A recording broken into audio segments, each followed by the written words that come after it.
Good morning बच्चों, welcome back to your Hindi class. आशा है आप लोग घर पर होंगे, स्वस्थ होंगे और सुरक्षित होंगे। आप जान रहे हैं कि आप ऑनलाइन क्लासेस करते आ रहे हैं और आपका क्लासेस समाप्त भी होने वाला है और आपके समर वेकेशन भी स्टार्ट होने वाले हैं ना। तो आप लोग प्रिपेयर किए होंगे अच्छे से और आपको पता है कि जुलाई में स्कूल खुलने के कुछ ही दिन बाद आपका एग्जाम भी होता है। तो आपको ये सब तो पता ही है और आपको ये भी पता है कि अभी आपको हिंदी 2 का कोई भी चैप्टर नहीं पढ़ाया गया है, तो ये जुलाई में किया जाएगा। बट हिंदी 1 आप लोगों ने क्या किया है, कंप्लीट कर लिया है ना। जैसा कि आप जान रहे हैं कि मैं संध्या आपको हिंदी पढ़ा रही हूँ और हिंदी में हम लोग क्या पढ़ रहे हैं, हिंदी 1 पढ़ रहे हैं। क्या पढ़ रहे हैं बेटा, हिंदी 1 पढ़ रहे हैं, है ना। हिंदी 1 में आपका जो सिलेबस है ये आपकी स्कूल की वेबसाइट पर जाएगा। वैसे मैंने इसको लिख कर भी आपको दे दिया, शायद आप लोगों ने उसका स्क्रीनशॉट लेकर रखा भी होगा, क्योंकि मैंने बोल दिया था कि सारे सिलेबस जो अच्छे से समझा रही हूँ मैं बोर्ड पर, उसको आप नोट डाउन कर लेंगे या फिर उसको आप देखकर अपनी बुक में ट्रिक कर लेंगे, है ना। ठीक है, और आप लोग अच्छे हैं। चलिए तो आज थोड़ा सा हम लोग कुछ पढ़ लिया जाए। ठीक है, आज हम लोग वही पढ़ेंगे जो हम लोग पीछे पढ़े थे, उसका रिवीजन करें। और रिवीजन करते हुए हम लोग आगे के जो सिलेबस है हमारे जो आने वाले हैं एग्जाम में, उसके बारे में हम लोग थोड़ा सा बातचीत करेंगे, है ना। बेटा आपकी जो सिलेबस है उस सिलेबस के अकॉर्डिंग आपके जो फर्स्ट सेमेस्टर है, तो फर्स्ट सेमेस्टर में आपके 4 चैप्टर आने वाले हैं। कितने चैप्टर, 4 चैप्टर। पहला, दूसरा, तीसरा और चौथा। जैसा कि आप जान रहे हैं कि पहला चैप्टर आप लोगों का भाषा एवं व्याकरण है, भाषा एवं व्याकरण। दूसरा चैप्टर आपका वर्ड एवं मात्राएं, वर्ड एवं मात्राएं हैं। और आपका तीसरा चैप्टर है शब्द और वाक्य। और चौथा चैप्टर आपका क्या है, संज्ञा। तो आशा है कि आप लोगों ने यहां तक समझ लिया है। संज्ञा का जो क्वेश्चन आंसर है ये अभी आपको आज आपकी स्कूल वेबसाइट पर जाएगा, आप लोग वहां से डाउनलोड करके इसका क्वेश्चन आंसर कंप्लीट कर लेंगे, है ना। बाकी सारी जो आपकी जो सारी चीजें हैं, जैसे हिंदी वो पाठ 1, पाठ 2, पाठ 3 ये सब करा दिए गए हैं। इसका क्वेश्चन आंसर भी आपको दे दिया गया और पाठ 4 का आपको बुक एक्सरसाइज भी करा दिया गया है। अभी आपको क्वेश्चन आंसर आज मिलेगा, ठीक है। तो आप लोग उसका क्वेश्चन आंसर कंप्लीट कर लेंगे, है ना। चलिए, हम लोग पहला चैप्टर पढ़े थे भाषा एवं व्याकरण, भाषा एवं व्याकरण। इसमें भी आपको बेटा क्वेश्चन आंसर जो आपके थे, बुक एक्सरसाइज जो थे, इसको भी आपको बोर्ड पर लिखकर इसका वो भी बताया गया था, इसको समझाया भी गया था। आई होप कि आप लोगों ने उसको बहुत अच्छे से अपनी कॉपी में किया होगा, है ना, बहुत अच्छे। तो लेसन नंबर 4 हम लोग पढ़ रहे थे। लेसन नंबर 4 का जो बुक एक्सरसाइज था उसको आपको स्कूल की वेबसाइट पर दिया गया था, उसमें आंसर लिखे हुए थे, आंसर लिखे हुए थे, है ना। क्यों, क्योंकि उसमें 1-2 शब्द ऐसे थे जो आपको कंफ्यूज करते, इसलिए मैंने उसको आंसर लिख कर दिया था। और फिर से हम लोग उसके बारे में भी और डिस्कस कर लेंगे कि वह जो 1-2 शब्द है जो हमें कंफ्यूज कर रहा था वो कौन कौन सा शब्द है और क्यों। ठीक है, तो आप लोग ओपन करेंगे अपनी बुक, लेसन 4, लेसन 4। बहुत अच्छे बच्चे, आप लोगों ने बुक जो ओपन किया होगा वो होगा पाठ 4 संज्ञा, किया है ना। चलिए, बहुत अच्छे। संज्ञा हम लोग पढ़े थे कि संज्ञा किसे कहते हैं। जैसा कि आप जान रहे हैं, किसी प्राणी, वस्तु, स्थान, भाव के नाम को संज्ञा कहते हैं, है ना। तो आप लोग इसको पढ़े भी थे और समझे भी थे इसके पहले वाली क्लासों में। और इसके जो बुक एक्सरसाइज हैं वो आपको दिए गए थे और फिल करके दिए गए थे, तो उसके बारे में हम लोग थोड़ा सा डिस्कस करेंगे, ठीक है।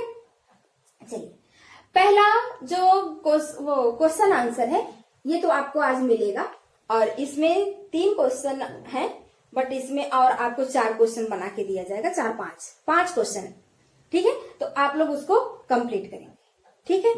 और आपका जो दूसरा वो एक्सरसाइज है वो है सही कथन के आगे सही का तथा गलत कथन के आगे गलत का चिन्ह लगाइए, है ना।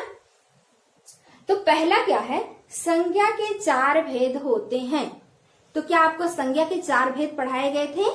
नहीं, संज्ञा के या तो 5 भेद होते हैं या 3 भेद होते हैं। तो जो हमारा जो सिलेबस है उसमें संज्ञा के 3 भेद होते हैं, इसलिए ये क्वेश्चन क्या है, रॉन्ग है, गलत है। तो आप लोगों ने उसको क्रॉस का ऐसे निशान लगाया, है ना।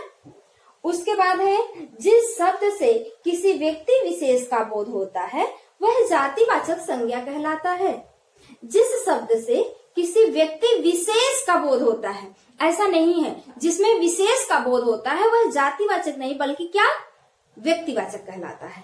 इसलिए यह आंसर भी क्या होगा, रॉन्ग होगा, गलत होगा। तो आई होप कि आप लोगों ने उसको भी क्रॉस का निशान दिया होगा, गलत का चिन्ह लगाया होगा, है ना। 3 है, कलश व्यक्तिवाचक संज्ञा है। तो कलश व्यक्तिवाचक संज्ञा है और इसको आप लोग क्या किए होंगे, सही कर लिए, है ना। पहाड़ जातिवाचक संज्ञा नहीं है। इसमें कह रहा है कि पहाड़ जातिवाचक संज्ञा नहीं है, जो कि पहाड़ जातिवाचक संज्ञा है। नहीं पर ध्यान दीजिए, ठीक है, नहीं है। तो इसलिए यह आंसर भी क्या है, गलत है, क्योंकि जो पहाड़ शब्द है वह जातिवाचक संज्ञा है। क्योंकि पहाड़ क्या कर रहा है, संपूर्ण पहाड़ का बोध करा रहा है, संपूर्ण जाति का बोध करा रहा है, इसलिए वह जातिवाचक संज्ञा है। समझ में आया। उसके बाद है, अंगूर खट्टे मीठे होते हैं। वाक्य में खट्टे मीठे भाववाचक संज्ञाएं हैं। आप जानते हैं कि मैंने बताया था आपको, और आपको पता भी है कि भाववाचक संज्ञाओं को हम क्या करते हैं, महसूस कर सकते हैं, महसूस करते हैं। तो आप जानते हैं कि महसूस करते हो, खट्टा मीठा भी आप महसूस करते हैं। बट बेटा ये क्वेश्चन यहाँ पर इसलिए रॉन्ग है क्योंकि जो अंगूर है उसकी खट्टा मीठा क्या कर रहा है, विशेषता बता रहा है। खट्टा मीठा क्या कर रहा है, विशेषता बता रहा है। इसलिए यह खट्टा मीठा जो शब्द है वह यहाँ पर क्या हो जाएगा, विशेषण हो जाएगा।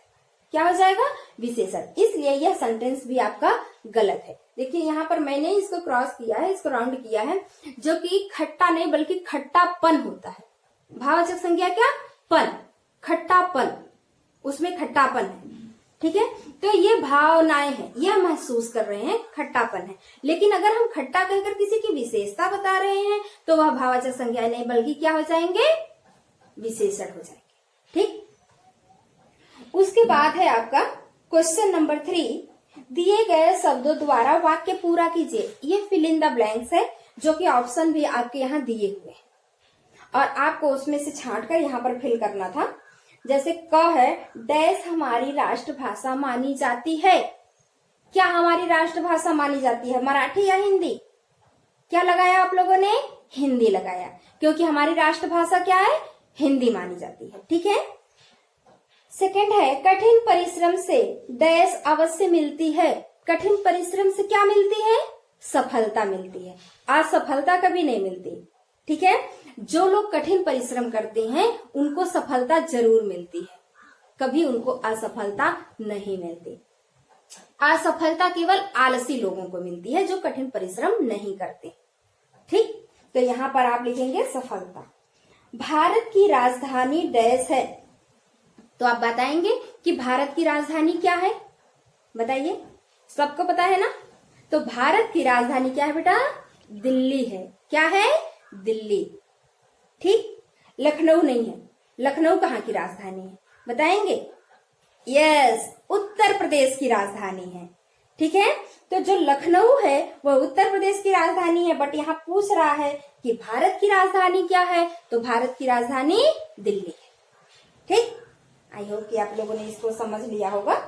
हमेशा सच बोले, डैश ना बोले, सच बोले, क्या ना बोले, झूठ ना बोले। क्या ना बोले, झूठ ना बोले, बहुत अच्छे। डैश को बापू भी कहा जाता है। किसको बापू कहा जाता है, आपको पता होगा, किस महापुरुष को बापू कहा जाता है? यस, किसको, महात्मा गांधी को। महात्मा गांधी को बापू भी कहा जाता है, ठीक है बेटा। उसके बाद है आपका क्वेश्चन नंबर 4। देखिए क्वेश्चन नंबर 4, वाक्यों में से संज्ञा शब्द छांटिए। निम्नलिखित वाक्यों में ये जो वाक्य दिए हैं इसमें जो शब्द संज्ञा है उसको छांटकर यहाँ लिखना है। अब किसी वाक्य में एक शब्द है, किसी वाक्य में दो शब्द है, लेकिन संज्ञा है, चाहे वह कोई भी संज्ञा हो। अगर ये कहता कि ये संज्ञा छांटिए तब वहां पर आप छांटते, लेकिन यहाँ पे कह रहा है कि संज्ञा शब्द छांटिए, तो चाहे वह व्यक्तिवाचक हो, भाववाचक हो या जातिवाचक हो, आपको तीनों छांटना है। तो यहाँ पर आप एक एक वाक्य पढ़ेंगे और उसमें ये देखेंगे कि कहाँ पर कौन सी संज्ञा है और उस संज्ञा को छांटकर आप यहाँ लिखेंगे। ठीक। रितिका अच्छी लड़की है। रितिका अच्छी लड़की है, तो रितिका क्या है? संज्ञा है, और लड़की भी संज्ञा है। बहुत अच्छे, दोनों यहाँ लिखना है।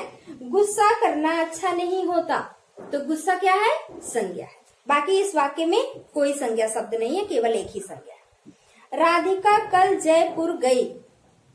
राधिका कल जयपुर गई, तो राधिका भी क्या है? संज्ञा है, और जयपुर भी संज्ञा है। राधिका व्यक्ति का नाम है और जयपुर जगह का नाम है। ठीक। उसके बाद अनानास एक फल है, तो फल भी संज्ञा है, जैसा कि आप जानते हैं फल भी संज्ञा है, और फल में एक फल का नाम बताया जा रहा है, वो है अनानास, तो अनानास भी संज्ञा है। तो यानी कि यह भी संज्ञा है। अनानास जो है व्यक्तिवाचक संज्ञा और फल जो है वो जातिवाचक संज्ञा। तो दोनों संज्ञा सब छांटकर आपको यहाँ लिखना है। गंगा एक पवित्र नदी है, तो गंगा भी आप जानते हैं कि संज्ञा है, क्योंकि वह नदियों में एक नदी का नाम है जो व्यक्तिवाचक संज्ञा है। और कह रहा है नदी, नदी में संपूर्ण जाति का बोध करा रहा है, तो जातिवाचक संज्ञा है। तो यानी कि गंगा और नदी दोनों संज्ञा शब्द है, तो आप दोनों उसको लिखे होंगे, है ना? दोनों आप छांट कर लिखेंगे। वह बहुत प्यारा है, तो जो प्यारा शब्द है वो आपका क्या है? भाववाचक संज्ञा। क्या है बेटा? भाववाचक संज्ञा। तो प्यारा भी आप यहाँ लिखेंगे। इस सेंटेंस में केवल एक शब्द ही है जो संज्ञा है। आई होप कि आप लोगों ने यहाँ कर लिया होगा। ये आपका पेज नंबर 23 था। अब ओपन करिए पेज नंबर 24। ठीक, पेज नंबर 24। नीचे लिखे वाक्यों में से भाववाचक संज्ञाएं छांटकर लिखिए। अब इसमें बोला गया है कि इस वाक्य में से आपको भाववाचक संज्ञाएं छांटनी। ठीक, इस वाक्यों में से आपको भाववाचक संज्ञाएं छांटनी। तो आप यहाँ देख रहे हैं कि यह गर्मी का मौसम है। यह गर्मी का मौसम है, तो जो गर्मी शब्द है वह क्या है? फील कर रहे हैं, महसूस कर रहे हैं। तो गर्मी शब्द क्या है? भाववाचक संज्ञा। ठीक। दूसरा है हमें क्रोध नहीं करना चाहिए। क्या नहीं करना चाहिए? क्रोध। तो क्रोध को आप क्या कर रहे हैं? फील कर रहे हैं, महसूस कर रहे हैं। तो यह भी क्रोध भी भाववाचक संज्ञा है। मेरी सहेली आज दुखी है। दुखी बेटा यहाँ पर थोड़ा सा गलत प्रिंट हो गया है। इसमें बीच में विसर्ग का चिन्ह रहेगा जो हम लिख कर आपको दिए। आपकी जो बुक एक्सरसाइज मिली है फिल करके आप देखेंगे कि दू के बाद विसर्ग है, उसके बाद खी, दुखी। ठीक है, यह शब्द भाववाचक संज्ञा है। हमेशा सबसे प्यार करो, तो प्यार जो शब्द है वह भी क्या है? भाववाचक संज्ञा है। क्या है? भाववाचक संज्ञा। ठीक, आई होप कि आपको समझ में आ रहा है। वह मेरे बचपन का दोस्त है, तो इस वाक्य में बचपन जो है वह संज्ञा है। कौन सी संज्ञा? भाववाचक संज्ञा। आई होप कि आपको यहाँ तक समझ में आया होगा, है ना? उसके बाद है यहाँ जातिवाचक संज्ञाओं के नीचे व्यक्तिवाचक संज्ञा शब्द लिखिए। यहाँ पर इस क्वेश्चन में जातिवाचक संज्ञा दिया हुआ है और उसके नीचे आपको व्यक्तिवाचक संज्ञा लिखना है। एक एक उदाहरण के लिए दिया हुआ है, दो दो और आपको लिखने हैं। ठीक, तो पहला है फल। फल जो है वह जातिवाचक है। अब फल में आप आम कहें, लीची कहें, केला कहें, सेब कहें, अनानास कहें, कोई भी फल कहें, तो आप उन फलों का यहाँ नाम लिखेंगे। और मैंने यहाँ पर लिखा है आम और लीची, क्योंकि ये सीजन आम और लीची का है। ठीक है, दूसरा है पशु का नाम, तो यहाँ पर हिरन दिया है। आप इसमें शेर लिख सकते हैं, हाथी लिख सकते हैं, घोड़ा लिख सकते हैं। ठीक है, तो आप यहाँ किसी भी जानवर का नाम लिख सकते हैं। मैंने यहाँ पर शेर और हाथी लिखा है। उसके बाद है खिलाड़ी। खिलाड़ी में यहाँ पर सचिन तेंदुलकर लिखा हुआ है और मैंने यहाँ विराट कोहली और रोहित शर्मा लिखा है। आप किसी भी खिलाड़ी को जिसको आप पसंद करते हैं, आप अगर उस खिलाड़ी का नाम जानते हैं तो यहाँ पर उस खिलाड़ी का नाम लिखेंगे, अन्यथा यही लिखेंगे जो मैंने लिख के दिया है। उसके बाद है पेड़। पेड़ में यहाँ नीम का पेड़ लिखा हुआ है और नीम लिखा हुआ है, मैंने यहाँ बरगद और पीपल लिखा है। आप इसमें कोई भी पेड़ लिख सकते हैं जो आपके आसपास हो, या फिर आप यही लिख लें। ठीक है, आई होप कि आप लोगों ने क्वेश्चन नंबर ये 6 भी समझ लिया और ये आपका जो लेसन 4 था ये आपका कंप्लीट हो गया, क्योंकि बुक एक्सरसाइज को भी हम थोड़ा सा बताना चाहते थे। मैंने फिल करके तो दिया था, लेकिन हम एक बार बताना चाहते थे आपको कि उसको मैंने फिल करके क्यों दिया, क्या कंफ्यूजन था उसमें।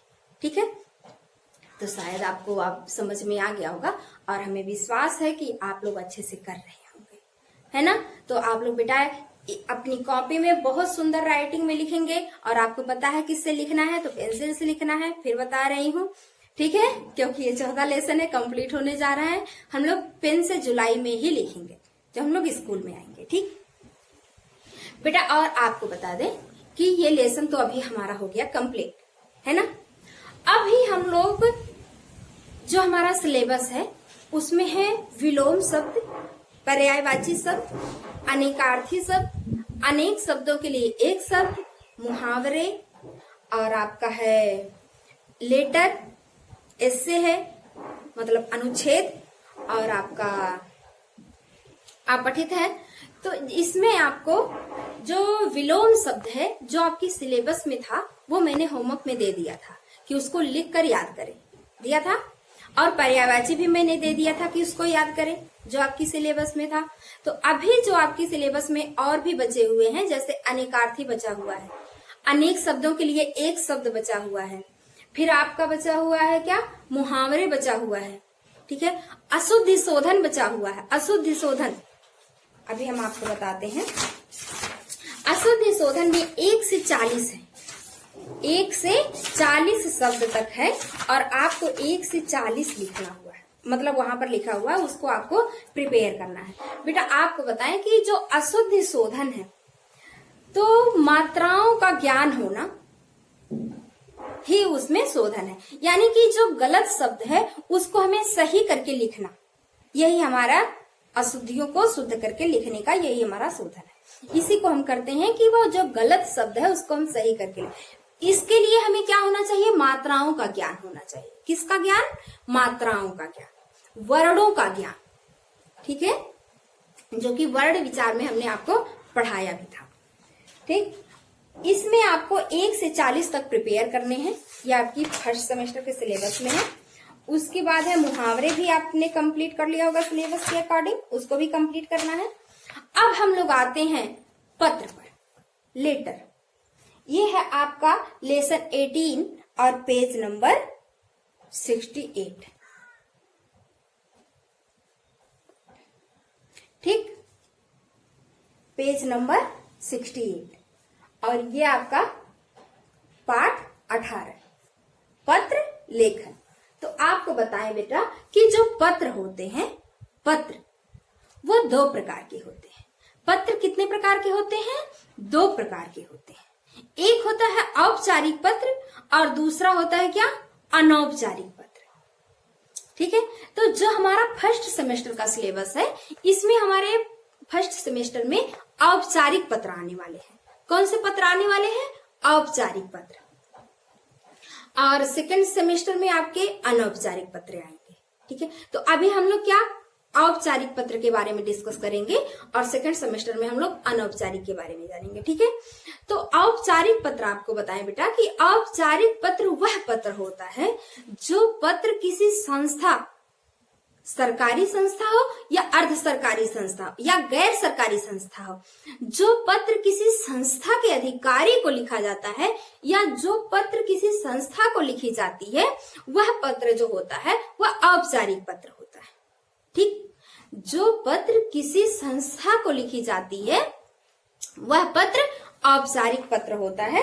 और आपकी इस बुक में दिया हुआ है, देखिए औपचारिक पत्र, ये पत्र किसी अधिकारी, संपादक, स्कूल कॉलेज के प्रधानाध्यापक इत्यादि को लिखे जाते हैं।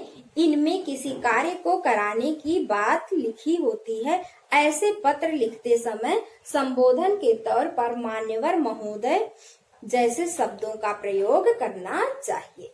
तो आपको बताएं कि जो हम लोग पत्र लिखते हैं, आप लोग अभी तक पत्र लिखते भी आए हैं, 3rd में भी आपने लिखा था, और पत्र जो होते हैं उसको लिखने से ऐसा पत्र हम लिखें कि जिससे हमारा जो पाठक हो, जो उसको पढ़ने वाला हो, वह प्रभावित हो जाए। यानी कि जो हिंदी के जो लेटर होते हैं बेटा, पत्र होते हैं, वह पाठक को आकर्षित कर देते हैं। ठीक है, तो ये जो पत्र हैं जो संपादक को या फिर किसी अधिकारी को, स्कूल कॉलेज के प्रधानाध्यापक को लिखे जाते हैं। प्रधानाध्यापक मीन्स आप सोच रहे हैं क्या, प्रिंसिपल। ठीक है, तो जो उनको लिखे जाते हैं वो पत्र आपके औपचारिक पत्र होते हैं। कौन से पत्र?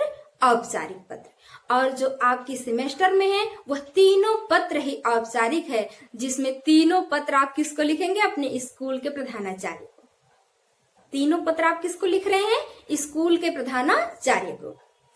पहला पत्र है आपका, बीमार होने पर प्रधानाध्यापक को अवकाश के लिए पत्र लिखिए। लीव एप्लीकेशन जिसको आप इंग्लिश में कहते हैं, वही है ये। और ये आप बीमार हैं, उस बीमार होने पर अपने स्कूल के जो प्रधानाध्यापक हैं, जो प्रिंसिपल हैं, उनको आप क्या कर रहे हैं? पत्र लिख रहे हैं। किस लिए लिख रहे हैं? अवकाश के लिए, छुट्टी के लिए। ठीक है, छुट्टी के लिए जो आप पत्र लिख रहे हैं वही पत्र है ये। इसमें आप देख लीजिए, पहला है, ध्यान से देखिएगा इसको, सेवा में, और यहाँ पर कॉमा लगा हुआ है, फिर इस लाइन को छोड़ दिया गया है। आप लोग ऐसे ही लिखेंगे बहुत सुंदर राइटिंग में। ठीक है, इसको आप लिखेंगे नहीं, इसको तो यहीं से याद करेंगे, लेकिन जो पत्र हम लिख कर देंगे जो इसमें नहीं है, जो आपके एक्सरसाइज के हैं, एक्सरसाइज के जो पत्र हैं उसको हम लिख कर देंगे स्कूल वेबसाइट पर, आप लोग उसको नोट डाउन करेंगे, बट इसको आप यहीं से याद करेंगे। ठीक है, पहला है सेवा में प्रधानाचार्य महोदय। उसके बाद है सौरभ इंग्लिश स्कूल, जो कि आपका क्या स्कूल है? Little flower school. Little flower school, इसको हम देंगे लिखकर, आपका जो पत्र होगा उसमें से आप देखकर इसमें अपने करेक्शन कर लेंगे बुक में। ठीक है, यहाँ कानपुर लिखा है, आप क्या लिखेंगे? गोरखपुर। क्या लिखेंगे? गोरखपुर। उसके बाद यहाँ दिनांक, दिनांक मीन्स होता है डेट, यहाँ आप अपना डेट लिखेंगे जिस दिन आप पत्र लिख रहे हैं। उसके बाद है विषय, अवकाश के संबंध में, किस लिए पत्र लिख रहे हैं? छुट्टी के लिए ना, तो छुट्टी मीन्स अवकाश, अवकाश के लिए आप पत्र लिख रहे हैं, तो इसलिए ये विषय क्या है? अवकाश के संबंध में। महोदय, जैसे हमने बताया ऊपर कि जो औपचारिक पत्र होता है उसमें संबोधन के तौर पर आप क्या करते हैं? मान्यवर या महोदय कहते हैं, तो इसलिए महोदय, कॉमा, फिर नीचे वाली लाइन से लिखेंगे, सविनय निवेदन है कि मैं पिछले 2 दिनों से ज्वर से पीड़ित हूँ। पलटिए, गई थी या गया था, उन्होंने दवा के साथ 2 दिनों तक घर पर रहकर आराम करने की सलाह दी है। अतः आपसे निवेदन है कि दिनांक इतने से इतने तक अवकाश देने की कृपा करें। जितने तारीख से आपको चाहिए और जितने तारीख तक चाहिए, यानी जितने डेट से आपको चाहिए और जितनी डेट तक चाहिए वो डेट यहाँ मेंशन करेंगे, करने की कृपा करें। धन्यवाद। आपका आज्ञाकारी शिष्य, ये बॉयज लिखेंगे, अपना नाम लिखेंगे, अपना क्लास लिखेंगे, लेकिन गर्ल क्या लिखेंगे? गर्ल्स लिखेंगी आपकी आज्ञाकारी शिष्या, अपना नाम और क्लास। ठीक है, तो इस तरह आप पत्र को याद करेंगे और देखेंगे। दूसरा पत्र है आपका, गमला टूटने पर प्रधानाचार्य को क्षमा याचना पत्र लिखे। यह पत्र भी आपका औपचारिक है और आप किसको लिख रहे हैं? प्रिंसिपल को लिख रहे हैं, बट किस लिए लिख रहे हैं? किस लिए लिख रहे हैं? क्षमा याचना के लिए। ठीक है, माफी मांग रहे हैं आप। गमला टूट गया है गलती से, तो आप उसके लिए अपने प्रिंसिपल को, अपने प्रधानाचार्य को उसके लिए माफी मांग रहे हैं, इसलिए आप ये पत्र लिख रहे हैं। ध्यान दीजिए, सेवा में प्रधानाचार्य महोदय, लिटिल फ्लावर स्कूल, राप्ती नगर, गोरखपुर। दिनांक जो भी आप लिखेंगे। विषय क्षमा याचना के संदर्भ में। महोदय, आज खाने की छुट्टी के समय जब मैं सीढ़ियों से उतर रहा था, उस समय वहां रखे गमलों में से एक गमला मेरे पैर से लगकर गिर गया और टूट गया। इसके लिए मैं आपसे क्षमा मांगता हूँ और जो गर्ल्स है वो क्या लिखेंगे, क्षमा मांगती हूँ। आगे से मैं इस बात का पूरी तरह ध्यान रखूंगा, गर्ल्स क्या लिखेंगे, रखूंगी, कि मुझसे किसी प्रकार का कोई नुकसान ना हो। ठीक, उसके बाद धन्यवाद, आपकी आज्ञाकारी शिष्य, और बॉयज लिखेंगे आपका आज्ञाकारी शिष्य, अपना नाम और क्लास। ठीक है, तो इस तरह आप दोनों पत्र यहाँ से याद कर लेंगे। और जो तीसरा पत्र है वो आपका है पेज नंबर 73 पर। आप देखेंगे अभ्यास में पहला पत्र, पुस्तकालय में पुस्तकें मंगवाने के लिए प्रधानाचार्य को एक पत्र लिखिए। आपका जो लाइब्रेरी है, लाइब्रेरी को पुस्तकालय कहते हैं हिंदी में, तो पुस्तकालय में कुछ पुस्तकें नहीं है जिसको मंगवाने के लिए आप अपने प्रिंसिपल को क्या कर रहे हैं, पत्र लिख रहे हैं। उसके लिए आप पत्र लिखेंगे, और यह पत्र जो है बेटा ये आपकी बुक में नहीं है, इसको हम लिखकर आपके स्कूल वेबसाइट पर दे देंगे। आप वहां से डाउनलोड करके अपनी कॉपी में लिखेंगे और याद करेंगे। ठीक, आ गई बात समझ में? तो बेटा आज हम लोग पत्र समझ लिए, पत्र भी समझ लिए। अब हमारा बचा क्या है, वो है एस्से, है ना, अनुच्छेद। एस्से तो बहुत बड़ा होता है, वो हमारी बुक में है नहीं, बट अनुच्छेद है। अनुच्छेद हम लोग देखेंगे और उसको याद करने की और उसको लिखने की कोशिश करेंगे। आप यहाँ देखेंगे अनुच्छेद लेखन है पाठ 19। ठीक, आपके सिलेबस में फर्स्ट सेमेस्टर में 3 अनुच्छेद आने वाले हैं। कितने अनुच्छेद आने वाले हैं? 3। पहला है आपका यदि मैं तितली बन जाऊं, तो यह तो आपकी बुक में है, आप यहां से याद कर लेंगे। ठीक है, अनुच्छेद वही होता है जिसके बारे में आप अपना विचार दूसरों के सामने रखते हैं। तो अनुच्छेद को आप खुद से भी बनाकर लिख सकते हैं, बट जो बनाएं, जो हम लिखते हैं अनुच्छेद, यानी कि जो हमारा टॉपिक होता है उसके बारे में हमें पूरी जानकारी होनी चाहिए। यदि हमें दे दिया जाए कि तुम अपने विद्यालय पर क्या लिखो, अनुच्छेद लिखो, तो जो अनुच्छेद लेखन की जो शब्द सीमा होती है वह 80 से 100 शब्दों के बीच में होती है, और हमें कम से कम 80 शब्द तो लिखने ही चाहिए अनुच्छेद के लिए। एक पैरा होता है, एक पैराग्राफ तो लिखना ही चाहिए। लेकिन यह ध्यान रखना चाहिए कि उस जो टॉपिक है उस टॉपिक के विषय में हमारे अंदर पूरी जानकारी होनी चाहिए, और जो हम लिख रहे हैं वो क्रमबद्ध लिखे, मतलब सीरियल वाइज लिखे, नहीं कि नीचे का बात ऊपर लिख दे, ऊपर की बात नीचे लिख दे। तो क्रमबद्धित होना चाहिए, वाक्य छोटे छोटे होने चाहिए, तो इन और भाषा सरल होनी चाहिए, स्पष्ट होनी चाहिए, मात्राओं का ध्यान रखना चाहिए। तो जो हमारा अनुच्छेद होता है इसके लेखन में हमें इन सब बातों का ध्यान रखना चाहिए। समझ में आया? ठीक है, तो इसको आप यहां से याद कर लेंगे। यदि मैं तितली बन जाऊं, आप सोचिए, मतलब सोचिए, महसूस कीजिए, कल्पना कीजिए, यदि मैं तितली बन जाऊं, यदि मैं तितली बन जाऊं तो कैसा होगा। तो आप इसको सोचकर खुश भी हो सकते हैं। तितलियां क्या करती हैं, रंग बिरंगी होती हैं, इधर से इस फूलों से उस फूलों पर, यानी कि चहकती रहती, कूदती रहती हैं, इधर उधर गुनगुनाती रहती है ना। तो तितली बन जाओ। यहाँ रहे सबके मन में कोई न कोई इच्छा रहती है, जैसे खूब घूमना, खूब खेलना, अच्छे अच्छे कपड़े पहनना आदि। मेरे मन में भी एक इच्छा है तितली बनने की। क्या बनने की? तितली बनने की। यदि मैं तितली बन जाऊं तो कितना मजा आ जाएगा। ठीक है, इस पैरा को आप पढ़ेंगे और आप अच्छे से महसूस करेंगे, खुश होंगे कि यदि मैं तितली बन जाऊं तो कितना अच्छा होगा। ठीक, और आपका जो बुक एक्सरसाइज है इसमें देखिए पेज नंबर 75, इसमें आपका है अपना विद्यालय यदि मैं बसता होता। तो बेटा यदि मैं बसता होता ये आपके स्कूल वेबसाइट पर दे दिया गया है, पहले 26 को दिया गया था। आप वहां से इसको देखेंगे, डाउनलोड करेंगे और नोट करेंगे अपनी कॉपी में याद करने के लिए। और दूसरा है आपका अपना विद्यालय, ये भी दिया नहीं गया है, बट मैं इसको लिखकर आपके स्कूल वेबसाइट पर दे दूंगी। तो एक पत्र और एक अनुच्छेद ये लिखकर मैं आपके स्कूल वेबसाइट पर दे दूंगी। आप लोग वहां से नोट करेंगे और अपनी कॉपी में लिख लेंगे। ठीक है, और बेटा आप धीरे धीरे जो क्वेश्चन आंसर हैं, जो आपके लेसन हैं, इसको आप लर्न करेंगे।